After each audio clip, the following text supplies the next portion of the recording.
All right, so you want to train to get stronger, more explosive, more athletic, have a better performance and longevity, but you really don't want to put on size, right?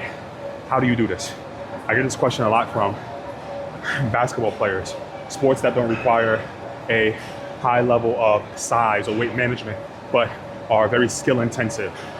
Women who don't want to be bulky, they don't train for bodybuilding, they don't train for powerlifting, and they're afraid that they're going to get bulky when they lift weights. You won't, but there are some women who are genetically predisposed to actually putting on size very quickly.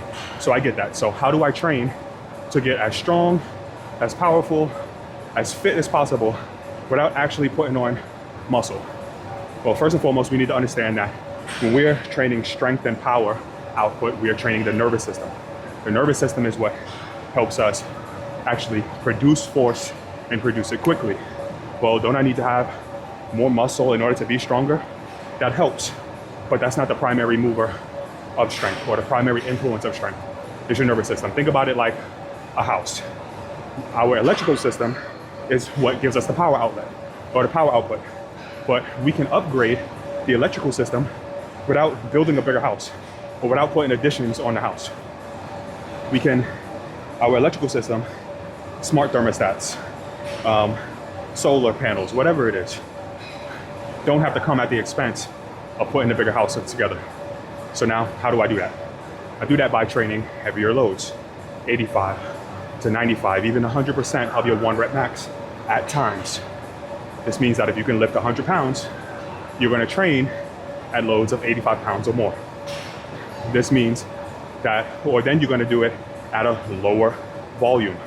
Your volume needs to be 1 to 5 reps.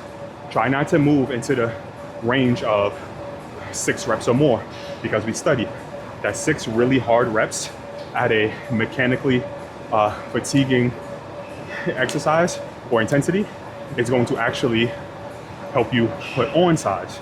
If you're trying to avoid that, you want to stay below that. So high intensity, minimal volume, maximum rest periods, 2 to 4 minutes, go when you're ready, so that you're not hanging out in that hypertrophy zone.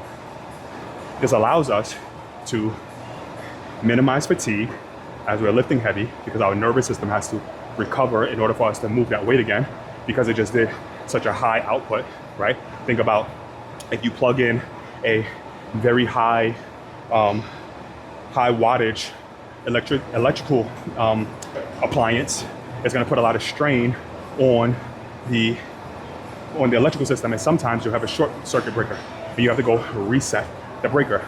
Same way, when we're lifting a load that's too heavy for us, we need to reset. We can't continue, so we need to manage fatigue by managing volume, keeping it low.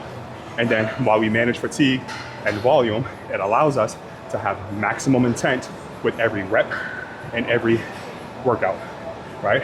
So we stay there, that's our strength zone, and then we avoid the hypertrophy zone, which is our moderate loads, moderate reps, 6 to 12 reps, our short rest periods. All of that, we want to avoid those in order to maintain an environment where we are upgrading our electrical system, our software, rather than upgrading our home.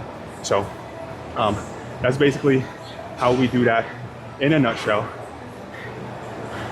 Practice for skill, don't practice for fatigue, and you will sure enough build strength, explosive power, and not necessarily muscle size. If you like more content like this, make sure to like, subscribe, and share, YouTube stuff.